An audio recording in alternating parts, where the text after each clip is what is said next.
damos turno a la mesa de debate y vamos a empezar bueno, pues con todas estas preguntas que tenemos por aquí. Sí que un pequeño inciso a modo de conclusión de este seminario. Daros, por supuesto, las gracias a todos los ponentes por estas jornadas tan interesantísimas, al menos para mí. Una de las principales conclusiones yo creo que sacamos todos es cómo un yacimiento nunca se agota, ¿no? Cómo a partir de la revisión de estos primeros estudios, que en algunas ocasiones hemos visto que se iniciaron hace más de 100 años, cómo a través de la aplicación de las nuevas técnicas de excavación y de investigación, pues los yacimientos se convierten casi en minas inagotables con las que reinterpretar cada vez de forma más precisa y más certera nuestro pasado. Dicho esto, como os decía, vamos con el turno de preguntas. Vamos a seguir el orden de intervención que hemos tenido desde el inicio. Empezamos con Francisco. Tenemos un par de preguntas. Uno de los asistentes nos pregunta si se han llevado a cabo estudios de arte rupestre en la cueva y si existen asentamientos cercanos relacionados con la cueva y sus usos. La campaña justamente del año pasado, del año 2023, uno de los elementos que tuvimos como objeto de estudio fue identificar arte tanto en la cueva de los murciélagos como en las cuevas aledañas. Porque es cierto que la cueva de los murciélagos no es Big, mientras que sí es Big un abrigo que hay en un lateral que identificó Spani un motivo pintado. Y bueno, en primicia puedo decir que tenemos un pequeño motivo dentro del abrigo de la cueva de los murciélagos, posiblemente un antropomorfo y un oculado. Y sí, es una de las cosas que estamos revisando muy detenidamente porque como tenemos también en la parte del abrigo ocupación del magdaleniense, es algo que posiblemente en esta campaña haremos más hincapié a ver si conseguimos encontrar algún tipo de grabado, algún tipo de representación en las paredes de la cueva, que parece poco probable porque el tipo de roca que tiene la cueva no es muy dada a que se conserven este tipo de manifestaciones. Y luego la cueva de los murciélagos está rodeada de multitud de yacimientos arqueológicos de superficie, pero todavía no se ha llevado a cabo ningún tipo de prospección superficial intensiva. Sabemos que en el mismo pueblo de Albuñol hay restos de poblamiento prehistórico y en las mismas zonas aledañas a la cueva, en el barranco de la Angostura, hay yacimientos de prehistoria reciente, pero eso es algo que está todavía un poco para el futuro. Sin lugar a dudas, las personas que utilizaron la cueva tuvieron que vivir en los alrededores y no vivieron en la cueva, por lo menos a partir del Neolítico, porque no hay evidencias de habitación de la cueva, solo de uso como necrópolis o como algo más ritualizado. Bueno, pues muchísimas gracias por esa primicia. Seguro que os abre una línea de investigación muy interesante. Así que es verdad que a lo mejor con el tipo de soporte no es el más idóneo para que se realizasen en su momento o para que se hayan conservado, pero bueno, ya tenéis por ahí alguna pista. Y luego también pregunta otro asistente que no le ha quedado claro si la cueva se puede visitar habitualmente a lo largo del año y que en ese caso, ¿cómo se puede hacer? A día de hoy la cueva no es visitable. Nosotros hemos hecho las dos campañas y hemos montado una línea de vida para acceso a la cueva. Cuando estamos ahí excavando, contratamos un seguro de responsabilidad civil y hacemos una pequeña visita con un grupo reducido de 10 personas aproximadamente, pero ese es el futuro que le queda todavía. O sea, acabar de hacer toda la investigación, conocer bien el yacimiento y de cara al futuro, pues la colocación de un cierre y hacer la cueva visitable, que sin lugar a dudas, tanto el entorno como la cueva son muy interesantes. Pero esto ya queda un poco de mano, como comentaba el compañero Juan Manuel, por parte de los ayuntamientos también que se tienen que implicar en este tipo de actividades, ¿no? Nosotros estamos muy relacionados con la investigación, pero luego hay otras cosas que también dependen de esas entidades locales, que son las que tienen que tirar un poquito del carro, siempre con la supervisión y el apoyo por parte de los investigadores. Pero ahí estamos, trabajando para que en un futuro no muy lejano sea posible visitar la Cueva de los Murciélagos. Muchas gracias. Yo tengo una pregunta para Darío, que ¿cómo afecta el turismo masivo de Bolonia en las investigaciones arqueológicas, teniendo en cuenta pues la cantidad de investigaciones y estudios que quedan por hacer, como ha mencionado, y el sitio tan turístico y tan poblado, ¿no? En verano, que es la duna de Bolonia y la playa de Bolonia. Bueno, pues ya sabéis que este es un tema de muchísima entidad, la del turismo sostenible, y este es un ejemplo, pues, francamente palpable.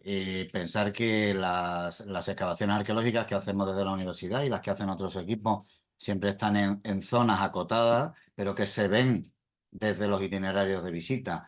¿Eso qué provoca? Pues eso provoca una interacción continua, pues, con los visitantes, que ya sabéis que siempre que hay una actividad de campo, pues es algo que les enamora a los padres, a los abuelos, a los niños y a todo el mundo, ¿no?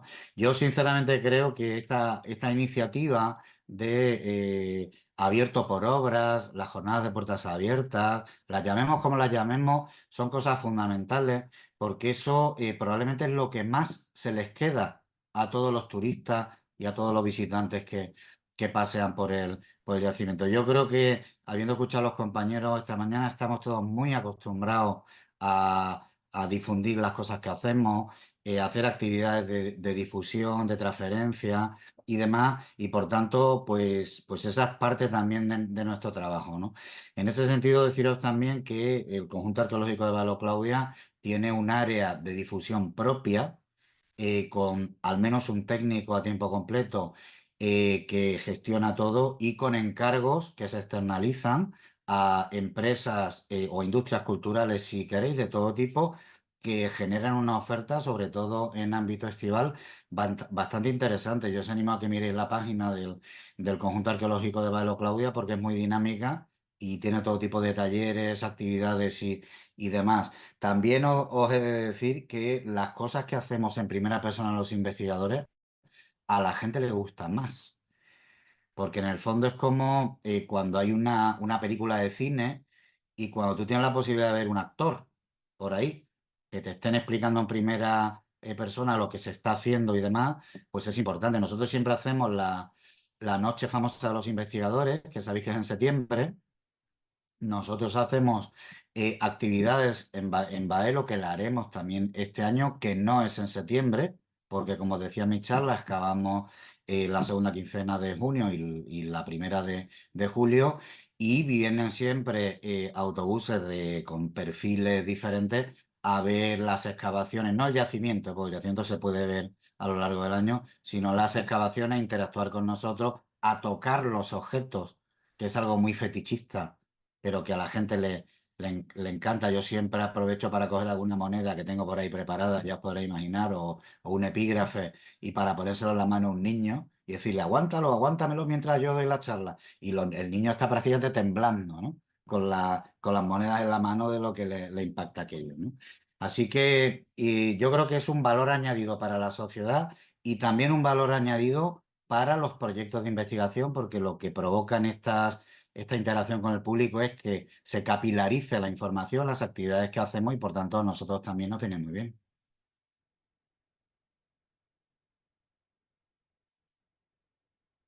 Muchas gracias, Darío. Pasamos Bien. a Jaime.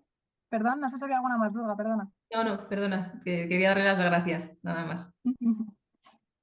Para Jaime nos preguntan si están previstas actuaciones arqueológicas este año en el yacimiento y en qué se van a centrar. Desde hace 3 años hemos parado las excavaciones arqueológicas para ordenar toda la documentación del sector al que mencionaba en la última parte de la intervención y preparar la publicación de todo ese sector. Bueno, pues, un parón momentáneo de actividad de campo para publicar, obligación fundamental. Puesto. Luego también nos preguntan si existen otros yacimientos ibéricos comparables por la variedad y por la cantidad de evidencias en torno a las herramientas de actividades de subsistencia. No, no hay nada comparable, no porque no lo hubiera en la antigüedad, en esas épocas, es porque se conjuga como decía, una actividad de campo intensa con un registro modélico y eso sí, y unas condiciones de conservación específicas por el abandono violento, la cantidad de enseres que encontramos y objetos. Entonces, por esos motivos, Ya me gustaría que tener otros lugares con los que comparar a las conclusiones a las que llegamos con esa distribución espacial, pero no hay. Es el único caso que contamos de un gran asentamiento de época ibérica en el que podemos hacer esas cosas. Ujú. Y luego, por último, también nos preguntan si les podría recomendar publicaciones o dónde pueden consultar información que hable del proceso urbanizador que se observa en la Bastida. Yo creo que se ha ofrecido un documento con bibliografía general, pero bueno, si quieres Sí. señalar alguno más. Pues ese mismo de bibliografía general y también aproveché hace 2 años, hay una intervención en las jornadas de actualidad arqueológica que organiza el Museo Arqueológico Nacional y esa es la última, digamos, la actualidad del asentamiento con los últimos, en general, de todos los estudios, eso está ahí publicado en las compilaciones que hacen desde el MAN.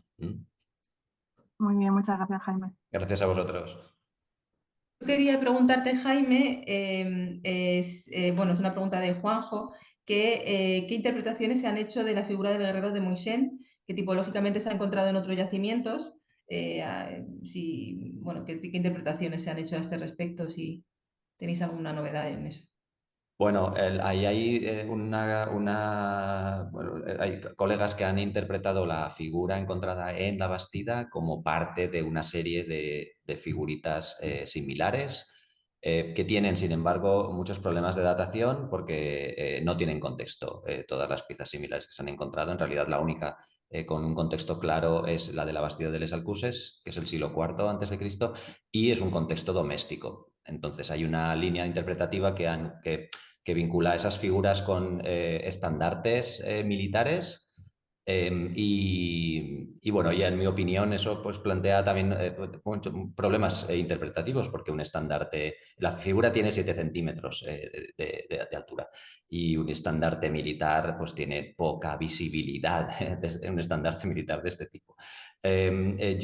Por otro lado, nosotros hemos emprendido estudios que lo que la sitúan es en un contexto, que es el contexto del asentamiento. ¿Y ese cuál es? Como decía, un espacio doméstico. La pieza pertenece a la intimidad del hogar.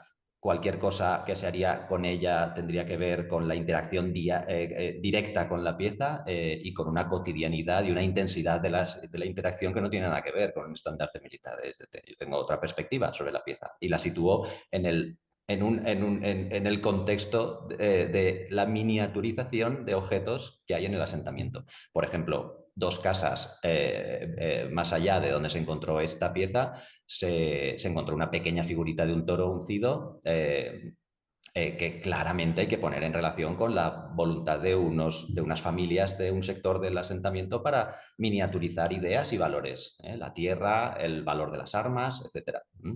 Y luego, por otro lado, no solo que se plantea un estandarte militar con los problemas que puede tener eso, sino también que se usa para defender estructuras sociales que yo creo que no aplican al contexto en el que estamos, estructuras sociales de monarquía, de carácter regio, en fin, una figura que representa al jefe del poblado. Eso no se sostiene en la Bastida de Les Alcuses. Está funcionando de otra manera la estructura social en la Bastida de Les Alcuses. Muy bien, muchas gracias. Gracias. Una pregunta para Rafael, de Lidia Vega. De las excavaciones realizadas por parte de Antonio de la Peña Santos, menciona, no está de acuerdo con la datación de las etapas de ocupación de Santa Trega. ¿Qué evidencia arqueológica respaldaba la hipótesis de Antonio de la Peña Santos sobre una ocupación más tardía? ¿Ha influido la teoría de Antonio de la Peña Santos en estudios posteriores sobre Santa Trega? Muchas gracias. Pues sí, sí que ha influido. De hecho, aún seguimos debatiendo y peleándonos, científicamente hablando, claro, de la ocupación que tiene Santa Trega. Es cierto, Antonio proponía una ocupación muy sencilla, muy corta en el tiempo, siglo I hasta el siglo II. ¿En qué lo basaba? Mayoritariamente en el volumen de materiales arqueológicos documentados de producción romana, ¿no? Tanto ánforas como sigilatas, como las monedas y demás. Y puede ser que el espacio en el que interviene Antonio puede ser que se limite a ese momento, que sea un área de expansión dentro de lo que es el yacimiento. Al final eso, son 20 hectáreas. Dentro de lo que es el yacimiento, que sea un área de expansión de ese momento ya del cambio de era, incluso un avance ya entre el siglo I y siglo II, incluso finales del siglo II, puede ser. Nosotros en el caso de Mergelina encontramos eso, esas secuencias de ocupación. Llevamos a cabo una frase que siempre digo de Albert Glock, de un arqueólogo americano que trabajaba en Palestina, que le decía a los alumnos que no se olviden de lo que han estudiado, pero aprendan a leer lo que están excavando. Claro, nosotros íbamos con lo que teníamos, con esas lecturas de Mergelina, de Calvo y del propio Antonio, buscando un yacimiento del siglo I antes de Cristo, finales del siglo I antes de Cristo o principios del I después, hasta el siglo II. Y nos encontramos que no, que hay más fases. Las dataciones radiocarbónicas, además, amplían esas fases de ocupación y demás. ¿Que Antonio estaba equivocado? No, porque, por lo que decía, porque puede que su espacio donde él intervino, que tuviese esa ocupación, pero que el yacimiento es mucho más amplio a nivel ocupacional, porque aparte hay que tener en cuenta que se está hablando de un yacimiento donde pueden vivir a lo mejor un grupo de 5.000 personas, y sería muy raro un desplazamiento de 5.000 personas en el siglo I a un lugar de fácil defensa, en alto y demás, ya bajo ocupación romana. Hemos perdido, ¿no? A Sí, Rafael. se perdió. Sí, ya estamos contigo otra vez, sí. Sí, que eso, que sería complicado entender que Roma facilitase el acceso a la población indígena local a un lugar fácilmente defendible y concentrando a 5.000 personas. Sería complicado.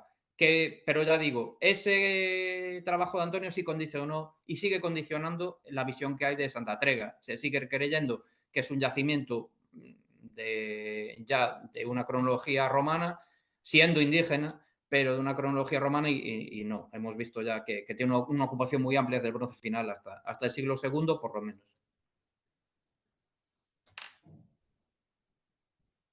Muchas gracias. Antes de continuar, hay una última pregunta para Darío, antes de pasar a Juan Manuel. Pregunta si un estudiante del grado de Historia de otra universidad tiene alguna posibilidad de participar como voluntario en un sondeo o en una excavación en Baelo. Mira, claro que sí. Mira, esto es una obligación que tenemos los profesores universitarios, que nos pagan por investigar y nos pagan por dar clases. Eso quiere decir que tenemos también la responsabilidad de que los alumnos vengan a las excavaciones. Yo todos los años dejo el 20% de plazas disponibles para gente que no son de nuestro entorno. Este año además tenemos el apoyo de la Fundación ADEI de Madrid y que ha financiado con 2 becas que al final se las han llevado un alemán de Hamburgo y un chico de pregrado de Colombia. Así que sí, por supuesto, ponte en contacto con nosotros, que es muy fácil localizarnos por internet y si podemos, pues haremos un huequito, claro que sí. Perfecto, pues nada, ya sabemos que de cualquier universidad podéis trabajar, bueno, podéis participar en las intervenciones. Y bueno, como os decía, pasamos al último turno de preguntas para Juan Manuel. En este caso, pregunta uno de los asistentes si podrías hablar de la experiencia de poner en valor un yacimiento de estas características como Guarrazar.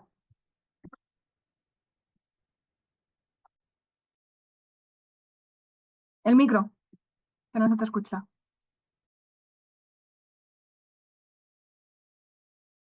Sí, os estaba escuchando. Sobre la experiencia, pues bueno, la experiencia, vamos a ver, en general es una experiencia gratificante por un lado, pero claro, es una apuesta personal sobre la que tengo que decir que, bueno, creo que me estoy jugando mucho, no solamente tal, porque a mí el objetivo principal es, lógicamente, que este yacimiento, tal y como ponemos en un cartel que tenemos ahí a la entrada, que es decir, Gorrazar, un importante yacimiento rescatado del olvido. Pero lo que quiero es que esto se consolide y que siga así en el futuro. Y todavía estamos esperando que haya alguna administración, digamos, de peso, porque recordemos que el ayuntamiento tiene 1.800 habitantes, que se pueda hacer cargo de este yacimiento arqueológico, puesto que Juan Manuel Rojas, bueno, ya tiene una edad y se puede jubilar o puede desaparecer en cualquier momento, y el yacimiento tiene que tener una continuidad, ¿eh? Yo tengo mucha esperanza en que así sea. De hecho, hay muchos colaboradores.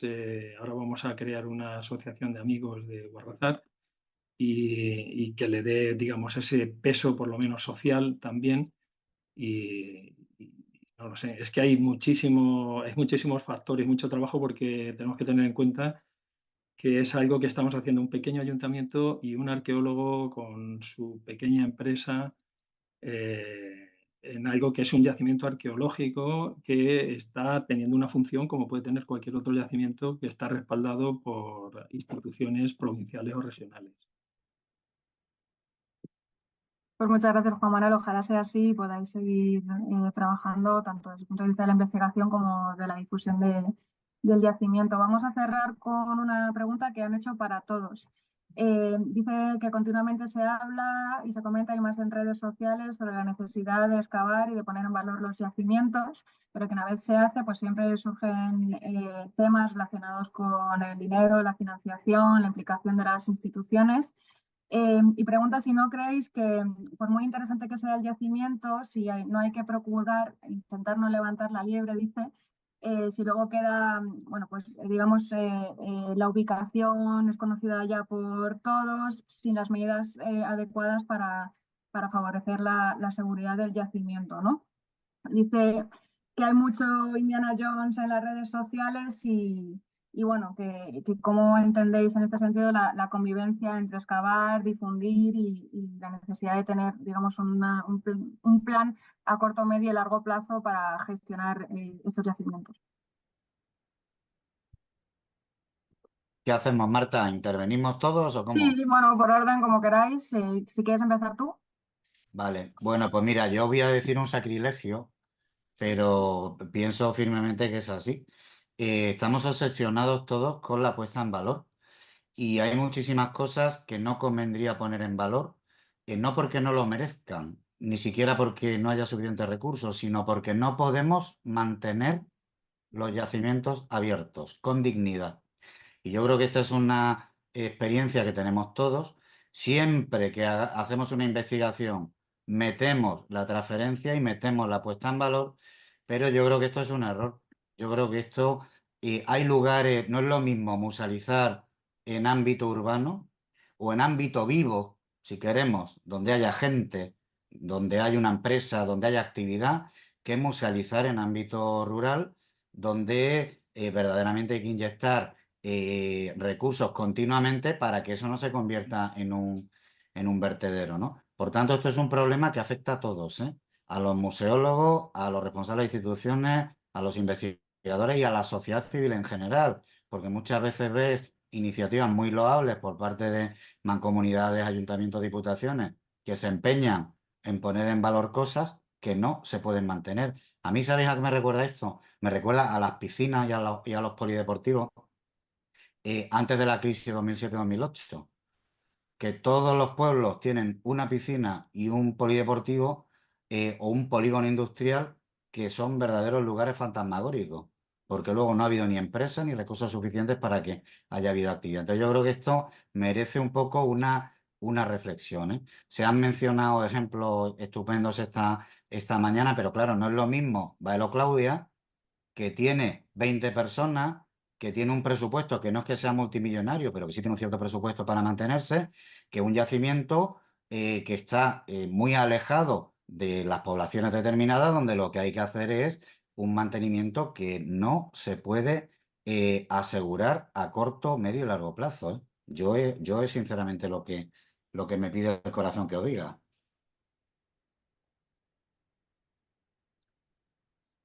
¿Alguno más de los ponentes quiere añadir algo, Jaime? Sí, yo estando de acuerdo en lo que dice Darío, pero creo que la pregunta tiene varias facetas y, bueno, nos puede dar para mucho, pero solo dos comentarios. Uno, que hace referencia a que no se cuenta con financiación y, por supuesto, esa es la primera decisión. Excavar es una decisión de enorme responsabilidad y se emprenden proyectos sin equipos que respalden una excavación que necesita una intervención a medio o largo plazo, o larguísimo plazo. Y eso, igual que aplica a excavación, aplica a puesta en valor. Por eso estoy en parte de acuerdo en lo que dice él, pero por otro lado, y esa es nuestra experiencia en Valencia, la puesta en valor, la divulgación conlleva protección, no conlleva peligro del yacimiento. Cuanto más divulgas, más la gente más quiere el patrimonio y más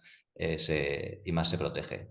Entonces, son temas que no son evidentes a primera vista, que poner en conocimiento de un yacimiento no significa que lo vayan a expoliar. Muchas veces los expoliadores saben mucho más de dónde están las cosas que los propios arqueólogos.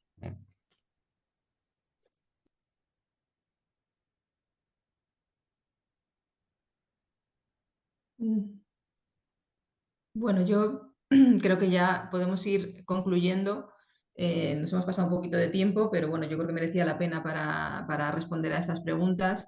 Dar las gracias a Rafael, que ha tenido que marcharse porque tenía un compromiso, y a todos vosotros, por supuesto, que estáis aquí. Yo tenía unas pequeñas conclusiones, ¿no?, de lo que se ha hablado aquí hoy. Todos habéis hablado sobre todo de la puesta en relieve y la importancia de la documentación antigua, que creo que es muy importante, y quiero añadir a esto que la conservación y restauración de estos materiales es muy importante y que cada vez más se está realizando me consta, en los museos de nuestro país. El carácter multidisciplinar de todas las investigaciones de las que habéis hablado, la necesidad en casi todos de invertir o de buscar proyectos o instituciones para afrontar las nuevas investigaciones. Y bueno, concluir también con estudios medioambientales y de paisaje, que creo que es una dirección en la que se está yendo actualmente y que es muy interesante también para afrontar la conservación, la puesta en valor y todo este tipo de temas. Solo invitaros ya a consultar y a participar en los enlaces y los micrositios dedicados a las Jornadas Europeas de Arqueología. Y, por supuesto, participar a las que quedan programadas para estos días. Doy paso ya a Irache para finalizar las jornadas y, bueno, agradeceros otra vez todas las intervenciones. Y a los que estáis ahí, a los participantes, por supuesto, también haber participado en estas jornadas. Pues nada, solo desde el servicio de formación agradeceros vuestra participación en el seminario. Ha sido una mañana muy interesante. Por supuesto, a todos los ponentes, a todas las coordinadoras, a Juanjo también. Y nada, deciros que os llegará una encuesta de valoración. Por favor, completadla, que nos es muy útil para planificar próximas actividades formativas. Y nada, con esto cerramos el seminario. Muchísimas gracias a todos.